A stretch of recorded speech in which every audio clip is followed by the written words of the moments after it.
نے معاہدہ کیا ہے۔ معاہدہ کرنے والے کون ہیں؟ آپ نے ان سے وعدہ کیا کہ 20 اپریل تک کا ٹائم دے دیا جائے، ہم اس بارے میں قانون سازی کر کے ایک مراسلہ تھما دیں گے احتجاج کا۔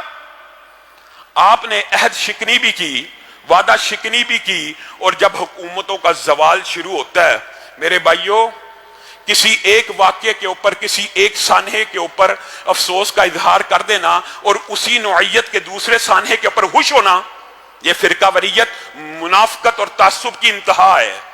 جس طرح 2-3 پولیس والوں کی شہادت پہ ہر دینی طبقے نے ان کی شہادت کے اوپر غم و غصے کا اظہار کیا اور کہا یہ نہیں ہونا چاہیے، اسی طرح آج پاکستان کی تمام مذہبی جماعتیں اس بات کے اوپر متفق ہیں کہ جو آج لاہور کی سڑکوں کے اوپر اہل سنت کو ذبح کیا گیا یہ بھی نہیں ہونا چاہیے۔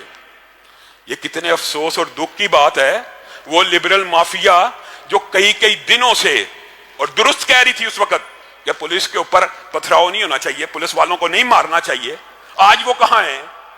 پولیس والوں کے فوتگی کے اوپر تو مذہب پسند اور اسلام پسند آپ کے ساتھ مل کے روتا ہے، اے پی ایس سانحہ پہ مولوی آپ کے ساتھ مل کے روتا ہے، کوئی فوجی شہید ہو جائے آپ کے ساتھ مل کے اسلام پسند آنسو بہاتے ہیں، لیکن جب کوئی بارش فوت ہو جاتا ہے، جب کوئی بارش ذبح ہو جاتا ہے، جب کوئی بارش تشدد کی لہر میں آ کے ہلاک ہو جاتا ہے، تب مولوی بیچارہ اکیلا روتا ہے، تب لاش بھی اکیلے اٹھانی پڑتی ہے، تب جنازہ بھی اکیلے پڑھانا پڑتا ہے، تب زخمیوں کو بھی مسجدوں میں پناہ دینی پڑتی ہے، ہسپتالوں کے دروازے بھی ان کے لیے نہیں کھولے جاتے۔ یہ جو ظلم اور بربریت آج ہوئی ہے، صرف اسی کی مذمت نہیں، اس کا آغاز ہر حکومت اپنے پاؤں کے اوپر کلہاڑی مار کے کر دیتی ہے۔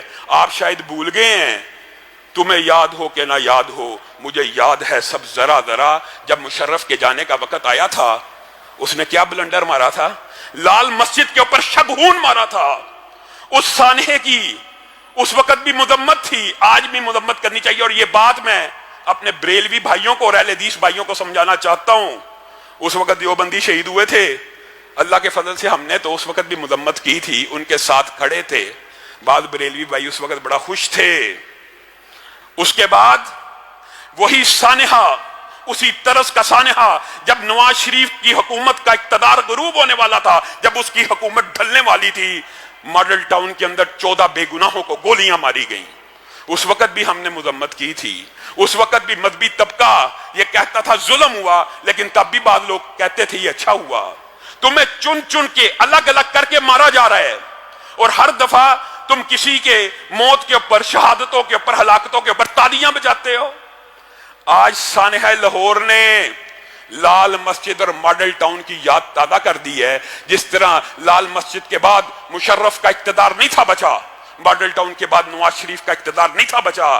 آج سانحہ لاہور سے خان صاحب کو اور شیخ رشید کو عبرت پکڑنی چاہیے۔ شیخ رشید صاحب، آپ وہی ہیں نا جنہوں نے یہ نعرے لگائے تھے، جلاؤ، گراؤ، مار دو، مار ڈالو، میں پارلیمنٹ کو آگ لگا دوں گا۔ اس لیے آپ کو وزیر داخلہ بنایا گیا تھا کہ آپ لاہور کو آگ لگا دیں۔ آپ نے کس طرح گولی چلانے کا آرڈر دے دیا؟ اگر مذہب پسندوں نے پولیس کی موت کے اوپر آپ کا ساتھ دیا کہ نہیں ہونا چاہیے، تو کیا آپ نے یہ سمجھ لیا کہ یہ نہتے اکیلے بیچارے مسلمان ہیں، روزہ رکھے میں ان کے اوپر گولیوں کا آرڈر ہو جائے گا اور آپ جی چاہے جس کو مرضی ذبح کرتے رہیں گے اور کوئی صدائے احتجاج کو بلند نہیں کرے گا؟ یا تو آپ پاکستان کے آئین اور قانون میں آپ نے یہ الفاظ کہے ہیں، ویڈیوز موجود ہیں، آپ کی جماعت کے اوپر کب پابندی لگ رہی ہے، آپ کے اوپر پابندی کیوں نہیں؟ اور آپ کے خان صاحب نے یہ بات بھی کہی تھی، کوئی پولیس والا اگر میرے کارکن کو ہاتھ لگائے گا، روکے گا، گولی چلائے گا، میں عمران خان اس کو اپنے ہاتھ سے پھانسی لگا دوں گا۔ یہ وہی خان صاحب ہیں جو آج ملک کے وزیر اعظم ہیں۔ ان کی پارٹیوں کے اوپر کب پابندی لگنی ہے؟ یہ صرف سمجھانے کے لیے کہہ رہا ہوں۔ یہ فاشزم خان صاحب، یہ فاشزم شیخ رشید صاحب، آپ نے ہمیں سنہرے خواب دکھائے اس قوم کو۔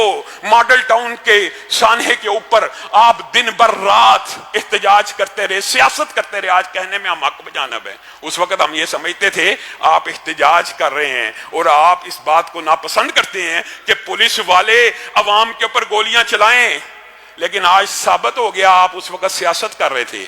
آپ نے ماڈل ٹاؤن کے 14 قتلوں کے اوپر جتنی سیاست کرنی تھی کر لی۔ آج آپ نے کس اصول کے تحت ان نہتے مسلمانوں کے اوپر گولی چلانے کا آرڈر دیا ہے؟ کیوں دیا ہے؟ آج مجھے اور آپ کو یہ سمجھنے کی ضرورت ہے کہ معاشرے کے اندر افہام و تفہیم کی فضا کیسے پروان چڑھ سکتی ہے۔ آج میں اپنے اہل حدیث بھائیوں کو بھی کہنا چاہتا ہوں، یہ فرقہ واریت کا دور نہیں ہے۔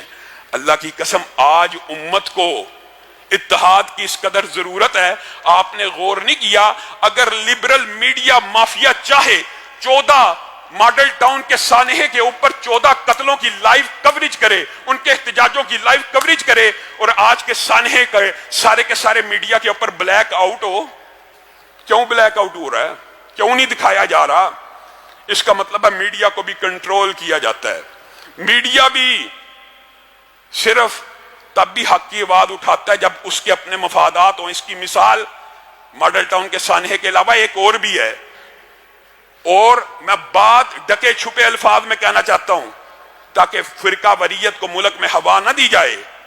ہزارہ والے اگر بے گناہ شہید ہوں، میڈیا ان کو پراپوگیٹ تو کرے اور حکومت کے اوپر دباؤ ڈالے، کبھی فلاں وزیر جا رہا مذاکرات کرنے، کبھی فلاں وزیر جا رہا مذاکرات کرنے، حتیٰ کہ اتنا دباؤ ڈالا گیا کہ خان صاحب آپ خود جائیے، آپ خود جائیے، جب تک آپ نہیں جائیں گے یہ دھرنا ختم نہیں ہوگا۔ خان صاحب کو بھی جانا پڑ گیا، خان صاحب کو بھی جانا پڑ گیا۔ تو اگر